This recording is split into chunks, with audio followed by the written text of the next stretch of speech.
Hello everyone. This video here is being recorded as a request. I'm going to be talking to you guys about a general introduction on lighting in Unreal. Kind of how to set it up, what our options are, and some important things to know about kind of all the basic components of it. There's plenty of tutorials out there that can go into detail of how to set up like very specific scenes, be they indoor, outdoor, if you want to learn more about post-processing effects, things like that. So this video is going to cover basically just a broad overview and touch on kind of all the components just so that you know that they exist and so you know what to go look for if you're trying to kind of make a certain kind of lighting effect or adjustment. So the first thing I want to do then is actually not do this in kind of this any of these example maps. The reason being is that all of these example maps already have lighting, and they're going to have different things like light importance volumes, post-processing volumes, fog, sky maps, things like that, where it's all going to interact with each other just to get this look. And if we're adding individual lights in and things like that, they're going to have an interaction with all of those, and we're not going to see just what that light itself is doing. And that's one of those actually very, very good tips. When you're developing your light for stuff, oftentimes you're going to want to turn your lights on and off just to see what their individual contributions are, and then turn everything on and see how they look together, and then do any final adjustments there. So the first thing I'll do here is I will make myself a new level. We're going to go with a completely empty level here. So there's absolutely nothing here, total pitch black, nothing. And I'll give myself a plane here to work with, and this shouldn't actually be lit here. Let's double click on this lit thing again, and you'll notice that it immediately disappeared, but it's still there. That's just a glitch apparently when you're making a new level. It's not quite sure why it does that, but we have a level now here. So let me expand this floor out here. And the first thing I will do is I will add in a light so we can actually see what's going on. We're gonna add ourselves in a point light just to start with point lights. And so now we can kind of see this surface that we've added in. And so this is my point light. Point lights are exactly as they sound. They are a point in space. And if I expand this up here, we can kind of talk about some of the general settings that all lights are going to share. This you can adjust its intensity, brighter, dimmer, based on this is currently candelas. You can change that. We can adjust the color of this light, so if it should be a bluish light, or a reddish light, we can adjust that. There is a button we can use where we can override, and we can use temperature for color. So if I reset this to 1, we can start adjusting color here based on temperature. So for example, if you want to recreate a scene that's using 250 bulbs, then this is the kind of light you'll get, and you'll kind of get that orangish light. And the hotter the higher the number, the warmer the light in kelvins, and so the bluer the light's going to get. Over here, the attenuation radius is this large sphere you're seeing. This is kind of the effective zone of our point light here. And if I drop that down significantly, you can see that I have to kind of move it much closer to the floor plane here just to be able to kind of see what's going on and such. And we can adjust different things here too. There's a lot of extra settings here. I'm not going to go over all of them, but play around with them. This is one of those good things where you can kind of like just start playing around with settings and such. But let's jump back up here to mobility. I want to talk about this because this is going to be one of those really basic things that's going to affect all of your lights. So we have static, stationary, and movable. If we mouse over it, we can take a look. We can see just this tooltip of what it says it's doing. A static light can't be changed in game. Fully baked lighting, fastest rendering, meaning that basically your static lights are free. Once they're baked out, as far as gameplay is concerned, they're free. You can have 1,000 static lights. You can have 10,000 static lights. All it's going to cost you is the time it takes you to rebuild. Now, that could be a very, very long time, but that's on your end as a developer. That's not on the player's end. So if once you finish building and ship out something or give it to someone else as an executable, that data is already there and doesn't have to be recalculated. The catch is when it says static, so it's fully baked, that means if I, for example, have a cube here, and I'll just put that here real quick, I'll make it static, and we'll bake this out, because it shouldn't take too long with just one bake lighting, or one light to bake. But static objects will cast these shadows that you can see here from my static light, and when it's finished baking, we'll talk about that kind of edging effect in a moment, but when it's finished baking, this is now baked to basically a texture map, like a shadow map, so that if I move this object, you can see that the shadow stayed put. This means that static lighting is designed to be used with objects that are going to be static inside of your scene. So, you know, if your furniture there is going to be, you know, if your chair is going to always be in the same spot, the player can't run into it and move it around, things like that, this is perfectly fine. If, however, objects are expected to be moving when the player, you know, is interacting with the game, then static lighting isn't going to work for them. You're going to have a stationary or a movable. So let's talk about stationary lighting.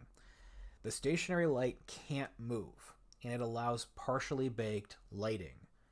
What this means is that it will generate these static shadows for static objects, but it will dynamically cast shadows for movable objects. So this is one of the first important things to note, that this mobility is not just for lighting, it's also on your objects. So this object was static, it's going to cast a static shadow. Let me make a copy of this, and I'll change this copy to movable, and then this one here will cast a dynamic shadow. So if I rebake this, for example,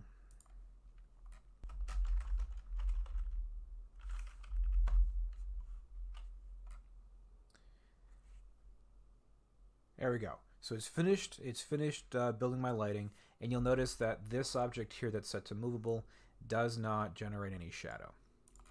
If I change so what we'll do here is we'll change our light to stationary, and now we have, so first off, this is going to be like a preview shadow, so we'll have to rebake that. And then this one will cast a dynamic shadow. So let's do that. Let us rebake this again. And we can see here we now have our stationary shadow and our dynamic shadow as it's being generated and built and moved around. So stationary lights are kind of a best of both worlds. They try to like basically cover, you know, both cases. So they're really useful for any lighting that you know is going to be set positionally in the world. It can cast static lighting, and then it can provide you shadows for objects that will move around in the scene. Our last setting here is movable lights. Now, movable lights are the most expensive, and they only cast dynamic shadows. So once I can move this around now, and we can see that immediately this static object has the same kind of shadow quality as our movable object here. So movable lights are the most expensive, and you're going to want to limit yourself to the number of kind of lights that you use that are movable. Okay, so let's delete that. We talked about some generic like properties of lights, mobility, and let's talk about the other kind of lights we have. So that was a point light. So yeah, that was a point light. Here is a spotlight. So a spotlight here, you'll see, is kind of this cone, and this you can think of, you know, kind of an inset lighting in the ceiling or something, or, you know, if somebody's holding a flashlight, any kind of light that has a directional kind of cone from it. And it has the same kind of static, stationary, movable. One thing I will mention with these, because this is I did not mention this with the point lights, stationary lights do have a limitation for overlaps. So this is a good time to just kind of see that overlap limitation. So if I have 4 lights here, they're all kind of overlapping. If I select them, we can see, you know, they're all overlapping in the center there. If I add in a 4th one, it's happy. But the second I go to 5, you'll see there's a big bright X that crosses over one of these. What this is indicating is that this light is, we have a maximum of 4 stationary overlaps in any given position. Any more than that, and the light during building time will automatically be converted into a dynamic movable light. So it'll be converted into the more expensive version. And this isn't permanent. Like if I were to move this out so that it wasn't overlapping, so let's say I move, let's see this guy over here, keep moving him.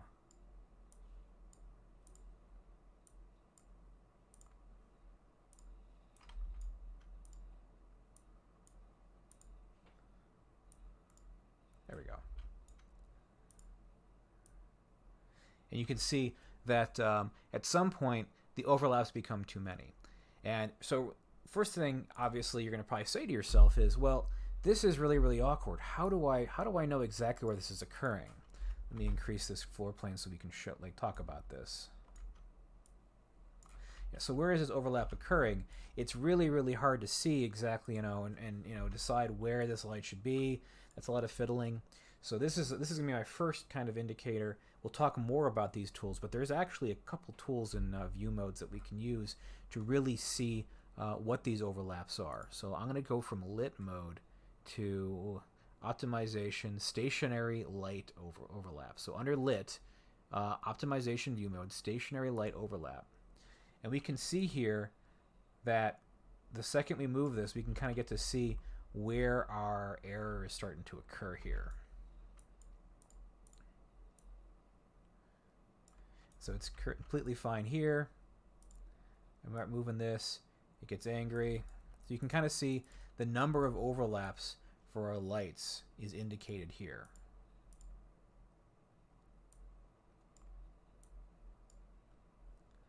Move that one over there. Let's add another spotlight over here. And you can see it's where it's kind of getting itself to be unhappy. But you can also see where the overlaps are occurring. So that's a very, very good visual tool for this. All right, let me delete some of these guys. All right, so back to our 2 boxes. So just like point lights, we have the same kind of intensity, attenuation radius, specifically is the length of our cone here. We have a couple extras here now. This is our outer cone radius. And then we have an inner cone radius should you have a desire to, for example, have anything within the inner cone will be at guaranteed 100% brightness as far as the light is concerned. So you can kind of control where that fall off is occurring.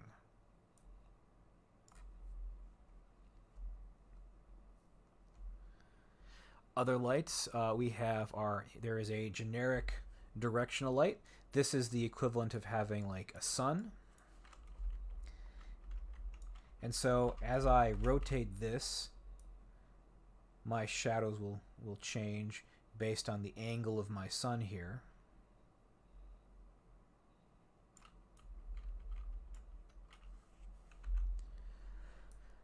Rectangular lights are a somewhat newer lights. I don't remember exactly which version they've been added into, but these are effectively area lights, so you can kind of adjust the shape and size of them.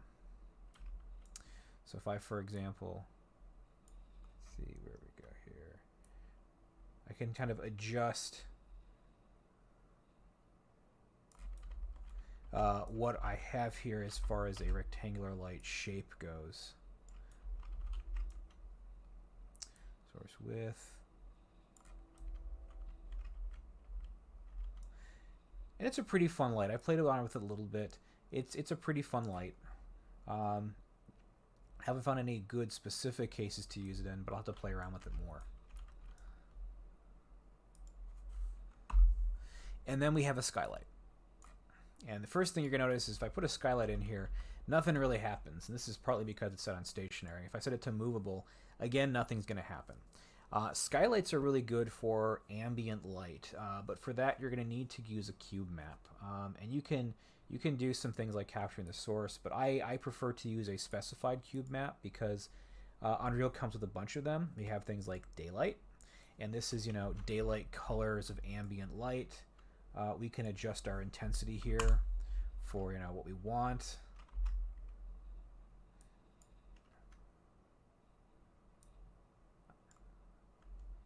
You can adjust the color, that kind of thing. And this is kind of just to add in some ambient level of lighting to your entire scene. Because without this, we still have something because the world has currently been baked. Let me rebuild this. And we'll see our level will kind of vanish from us. So if I wanted to actually see it, I'd have to add another, movable light or something like that. But let me add this back in. I'll reselect like a daylight cube map. And we can kind of see that we have this, if I change like to 0.1, we kind of have this ambient light now that just exists in the level. And this is really useful for adding in any kind of just generic ambient level of lighting that you need. There's it's like a sunset. There's different ones we can use, clear sky, etc. Now, so those are the kind of lights we have. Those are really the lights that we have available to us. Now, I should mention to you that we have some interactions with materials here we need to pay attention to. So I'm going to add in my light back here. We're going to make it movable just for purposes of being able to get some real-time feedback. So lighting is not just the responsibility of a light source. Let me bring you guys to the floor so it looks a bit more make sense. Lighting is part light, part material that is being hit by the light. So for example, right now, these look like, white boxes. Well, that's because they don't have a material on them. They just have a basic material. If I make just a new quick material here, I'm just going to add in this color. And I'll make this something non-black. We'll just make this like some kind of like shade of gray. If I apply this now to one of these, you will see that there's a slight color change. And this is because the light source that we're getting information from for lighting is dependent upon like the color here. So for example, if this is supposed to be, a yellowish cube, it'll look yellow under this light. But if I, for example, had it under a light that looked reddish, our cube is going to potentially, like here's a yellow cube under a purplish light. It's still yellow, but we're getting a red color. So it's important to note that this is not just lighting that will affect how your stuff looks. It's an interaction between the material and the light source. And this also means that roughness can also affect this. So if I, for example, change my roughness to 0, so I was like a super shiny material, currently like a shiny plastic. Make sure that we have our shiny plastic look. Kind of angle this right. We kind of need something to reflect off of here, so let me just drag you, copy, I'll drag you somewhere over there.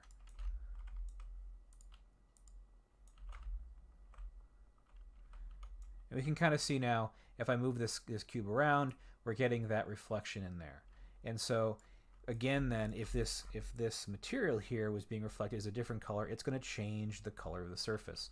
So it's not just the light source, it is also the materials.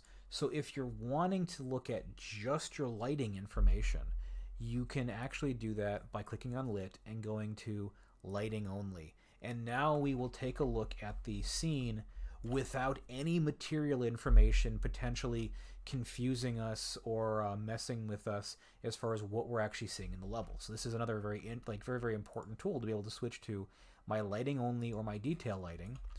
Detail lighting should have like my roughness, etc., so I can still see my reflections and such. Lighting only won't. And so this is very important to be able to really understand what is your light doing to the environment itself. I'll change that back to lit. All right. Okay, so the next thing I want to talk to you guys about is some Lightmap settings. So beforehand, at the very beginning, if I switch my light to static and I'll switch my objects to static and I bake it, you're going to notice there was that really strange looking kind of shadow quality. So these are all dynamic. So it's like basically right now with dynamic lighting, the pixel position is calculated at that time of rendering, and then we're getting to be able to determine whether or not it's supposed to be a shadow or it's not a shadow, that kind of thing. But if we bake our lighting, we'll notice that we get this really terrible quality of shadow. Like, look at this. We got some really bad, stepping here in the shadows and such. And this is something that you guys will potentially encounter when you bring in, a model, for example. If you UV it, this is basically based off of the size of the object's UVs, and so you'll remember that I scaled this object. We have this small plane. If I bring in another copy of it, there's the original size. And so it's using the UV texture sizes to bake a light map, make it the shadow there so we can use it later. But I've expanded this object so much that it's really terrible quality. And so we can even see that. This is another one of those really useful view modes. If I go to optimization view modes, I can look at light map density, and you can see here's effectively like the relative size of our UV map. So it's really bad compared to what I need it to be. And so I'll click on the object here, and we can actually adjust this for each object individually. If we go down to our lighting tab in the details panel, we can override that, and we can start driving this up to be something more useful to us. And I'll probably leave it around here. This is something you can play with. So I'll also potentially increase one of these just so we can see it. And I'm going to decrease this one just so we can see what happens if you're dealing with something really terrible. Okay, I'm going to leave light map density, go back here. We're not going to see any major difference quite yet. I'm going to have to rebuild lighting again to see what's going on. Okay, it's finally finished building, and we can see here now that there is a significant change in the quality of the lighting on the floor. Quality of the shadows on the floor. We can also see that for our object that we increase its light map, its own shadow quality looks really fairly nice. The one that we decreased, specifically we reduced its light map down, looks really terrible. We got this weird stuff going on at edges where it doesn't really quite know what it's supposed to be doing, and that's just because, again, we decreased the size of its light map to like 8. And so this can happen naturally if you have a badly UV unwrapped object. Like anytime that you have UVs that are really thin and narrow, or really tiny, you can get this kind of thing occurring over your map. So this is one of those important things to note, that for good lighting, you're going to need to have some really decent, not really decent, but you're correctly unwrapped objects. All right. This is bugging me just a little bit. I'm going to raise the entire floor up slightly.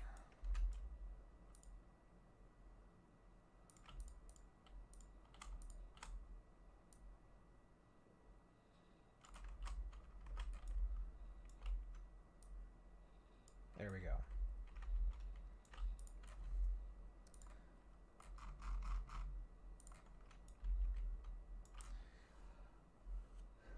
Okay. Yeah, so the next thing I want to talk to you guys about a little bit is just the development mindset. Like I had mentioned at the beginning, you want to really start developing your lighting almost like one light at a time. So like if I want to add in this new light here and start fiddling with it, what I will do is I will go to my old light and I will turn off it affects world. That's the easy way to do it without adjusting, without destructively having to delete the light, add it, that kind of thing, or make it visible, invisible. And then I will take a look and I will decide like how this light itself should end up, looking and affecting the world. So let me real quick build again so that I can clear out all of these static lighting information. Okay. We finished recalculating our lighting so we don't have any of those extra light effects going on from any of our baked maps. And so here would be, I would be setting up from a developmental mindset, I would figure out what I want this light to be doing, making any adjustments I needed. And once I was happy with that, I would turn my other lights in my world back on, and I could start seeing exactly, what's going on with them, without having to worry about keeping in mind all of the other potential interactions. If there's a pile of lights on here, maybe that kind of thing.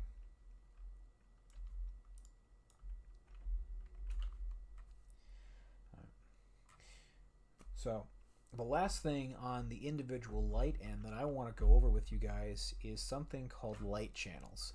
This is one of those settings that is really useful to know about, but if you don't know where it is, it can be a little hard to find. And so what a light channel is, simply put, is a channel that you can indicate that objects and light should exist on. In other words, if all of my objects are on channel 0, all of my lights are on channel 0, all of my objects are, then they'll all interact themselves. But let's say I have one light on channel 1 and one object on channel 1, then only those objects will interact with anything else on that channel. So let me show you guys without just talking about it. So first thing I'll do here is I will make this spotlight something fairly obvious and strong. So here we go. So now we have kind of this strong orangish light kind of affecting the world right now. And what I will do here is I will go down to light channels. This is oftentimes hidden. You can't find it under lighting. So under light, you have this little down arrow here. You can expand it for more settings, and then you can expand your light channels. And everything by default, objects and lights, all exist on channel 1. So if I were to look at this box, for example, go over to lighting, expand the menu system again, I will see another lighting option, and I will see it's also on channel 0. Sorry, everything's on channel 0 by default. And so I can change this. So for example, not affect channel 0, and we'll immediately notice that it stops providing extra information to everything here, and I'll make it only apply to channel 1.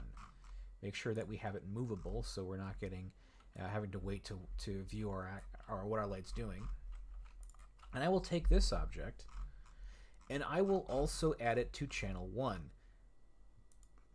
And so now we will see that it has this orangish surface, but the floor doesn't have that orangish glow anymore.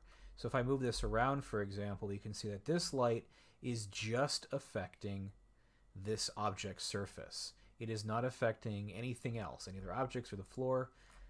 If I were to turn channel 1 on for this, I would also get that, but the other objects in the room would not get that.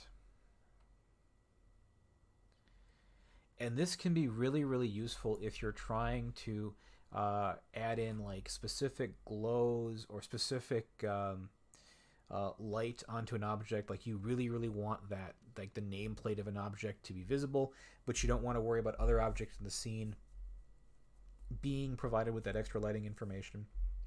You can dedicate a channel to it. You can only use a maximum of 3 channels though. We have channel 0, 1, and 2. So that is a hard limitation in Unreal. We can only get 3 lighting channels. Make that effect there again. All right. Now, The next thing I want to talk to you guys about is camera settings and viewport controls. Let's talk about camera settings first, and let's talk about one of the most obnoxious ones that you guys will probably encounter from day one, from minute one, and that's eye adaptation. And what eye adaptation is if I go down here, if I navigate really close, let's make this light super bright so we can kind of exaggerate this. So if I look over here, for example, and then I look over here, you'll notice this kind of glowing effect here, glowing. So look, let's if I look away and towards, you'll notice that, you know, our object's glow is changing, right?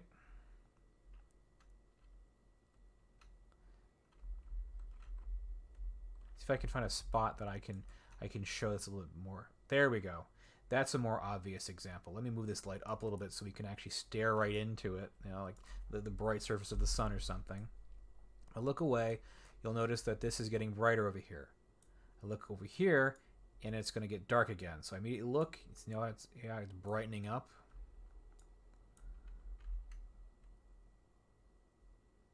That's eye adaptation. And that is something that's on cameras, and it's on the viewport. The viewport control of it is under this lit menu again. It is automatically set to be used. It's called game exposure when we're using game settings. If I disable this, you'll immediately notice everything brightens up because we're not using any kind of, you know, adjustments. But we can then manually adjust the auto exposure, or how much exposure compensation we want for our scene. And it will no longer change depending on where I look. And this can be really, really obnoxious if, for example, let me turn this back on, and I will make myself like a few spotlights here. Let's give ourselves like a dim spotlight, and then we're going to add into ourselves, make sure these are all movable. This one will make a super, super bright spotlight. So I'm trying to, you know, adjust lighting for whatever this scene is here. Let me just add like a sphere in or something like that. And I want to adjust this one. Let's add that sphere over here. And oftentimes what you'll notice, if you're going back and forth, you know, you're working on this, or you're, you know, the player's here, they go over here, they're going to have an issue with, you know, your lighting is going to look dimmer and you look back and you're like, well, wait, I was just over there. It looked fine when I was over there. So that's an exposure setting issue.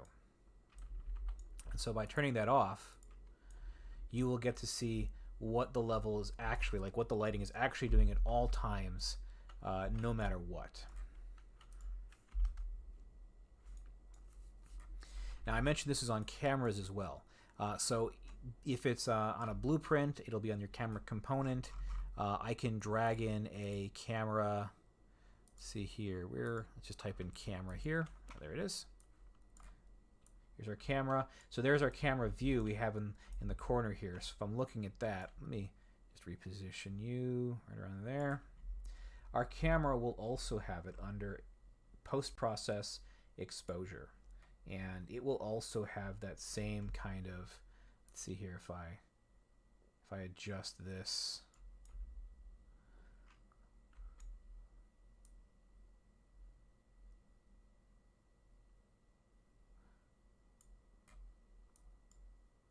It will also have this same kind of effect where we need to actually enable min and maximum, and we need to set them to the same value. And now our brightness is set in stone, and it will not adjust itself whenever the lighting quality changes. And you can always change this afterwards. Once you're happy with lighting, you can always change this afterwards to be something, you know, more useful to you, or, you know, so that you can have like a little bit of some kind of a change. But while you're developing your lighting for your level, you really do want to turn it off. All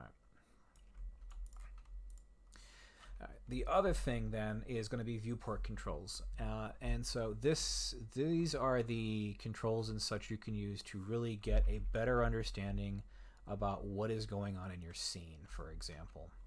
I mentioned a couple of them beforehand. We have here lit. You don't need to stay in lit mode if you're designing your level. You can put yourself in unlit mode, and while if everything is the same texture, it's really kind of awkward. This can be useful once you have textures and such in, because you'll still see the level in an unlit form. We have wireframe. Detail lighting was like I mentioned beforehand. We get to see reflections, etc. on surfaces, but we only are concerned about lighting color, not surface color. As for example, you've seen this yellow. If I go into lit mode, we have a yellowish cube here. In detail lighting, we have it's basically going to be just lighting colors. There's lighting only, that's no reflections. And then there's a bunch of optimization view modes that are really, really, really useful. One of them is lighting complexity. I can turn this lighting complexity view mode on, and I can actually immediately begin seeing like how all of my overlaps are occurring on each of my lights. And this is also a good way to kind of see what potentially your GPU is going to need to calculate, especially if you're doing movable lighting at game time, because it's blue is good, like dark blue is great. The closer to red you start getting is going to be one of those. It's going to take more time for the GPU to calculate that particular pixel for light. Our light map density setting we've seen beforehand. This tells you exactly like how, for static lighting maps and things like that, just how detailed the map is. That's going to hold all of that information.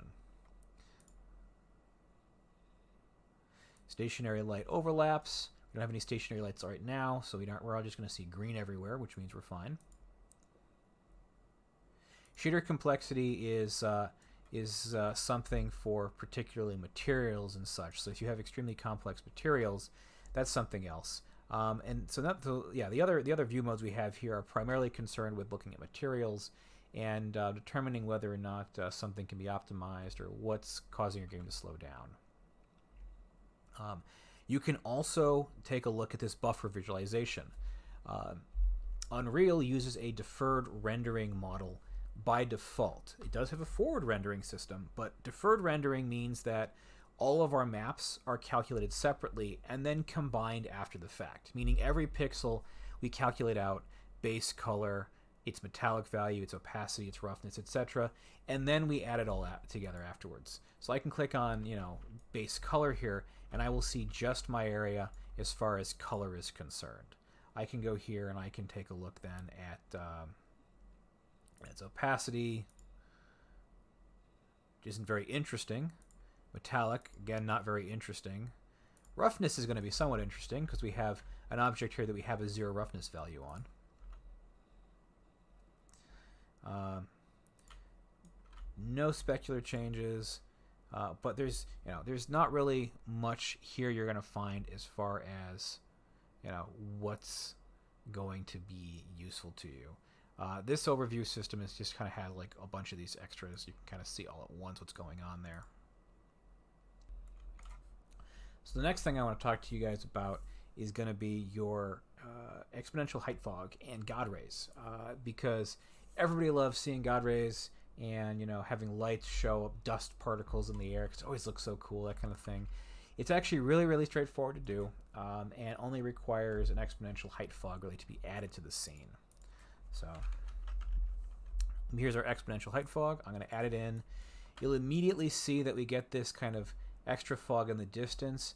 That's something you can leave there if you want or not. I'm actually going to change that to black because I don't really want to see that extra stuff there right now.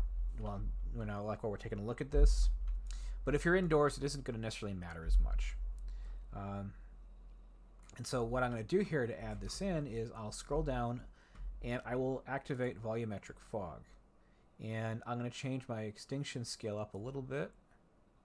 And you will immediately start seeing that we have a little bit of dust, a little bit of fog in the world. And it's being colored based on the lighting color. I can make this a little bit stronger if I want to.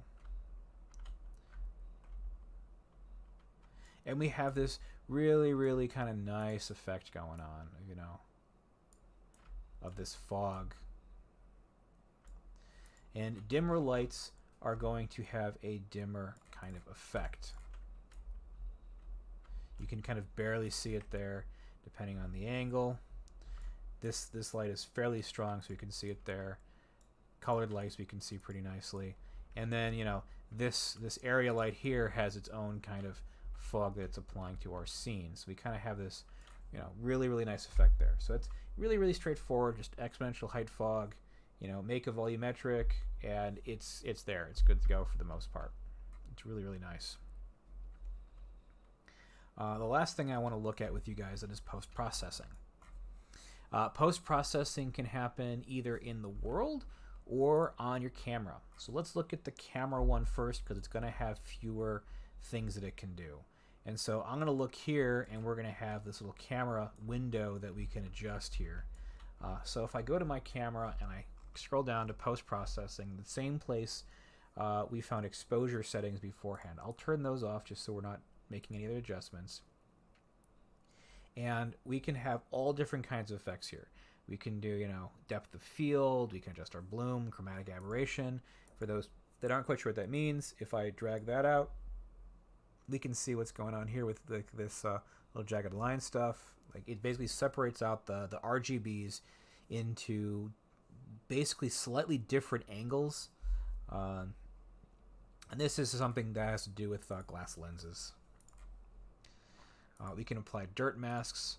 You know, bloom is that, you know, fantastic, everything shiny when you look at it kind of surface thing. So it has all of these kind of, a lot of these generic ones that you can do with a camera, film, color grading, etc. A post process we put into the world will have all of this and more.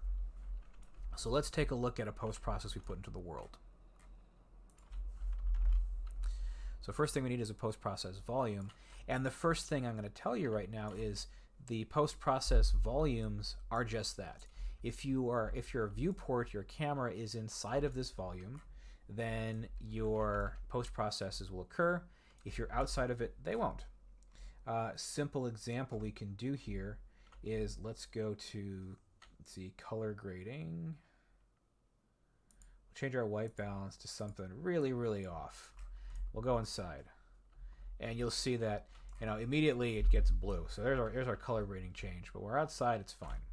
If you have a post process that you want to apply to the entire world, you need to scroll down and you need to go to post process volume settings, and you need to check infinite extent, so unbounded.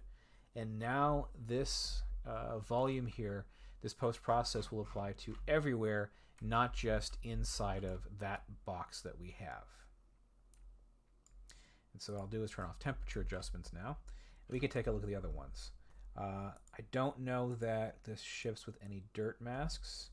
I can apply just like a random texture to it.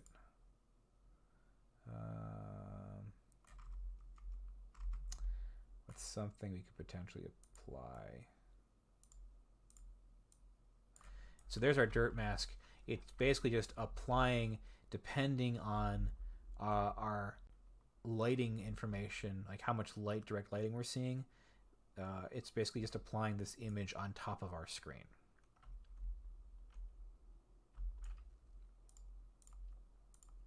Here's chromatic aberration. So there's that. Everything kind of, you know, goes in and out of like the RGB focus. Kind of cool effect there. You can jack up bloom. That's particularly if we're looking at, like bright objects or bright lit surfaces. And one of the big ones here is lens flare. So I can turn on lens flare, and immediately I will get this whenever I'm looking at a light source or like a decent specular spot. I'll get that really nice kind of lens flare, effect going on. So play around with these post processes. There's a lot here, and it's, you can spend a lot of time kind of fiddling with them, adjusting them. There's all sorts of things you can do. You can even post processes are even places that you'll end up using specific post-process materials. This is how you get effects like you can get effects like cell shading or pixelized views or wireframes, things like that. This is where you'll put those materials and such. So yeah. So hopefully you found this kind of general introduction to, like, this is just barely touching on the subject of lighting, just to kind of introduce you to everything that is here. Hopefully this has been useful to you guys, and I'll encourage you, everybody, to kind of go digging more to find specific answers for that little tweak you're trying to do on your particular scene. Have a great day.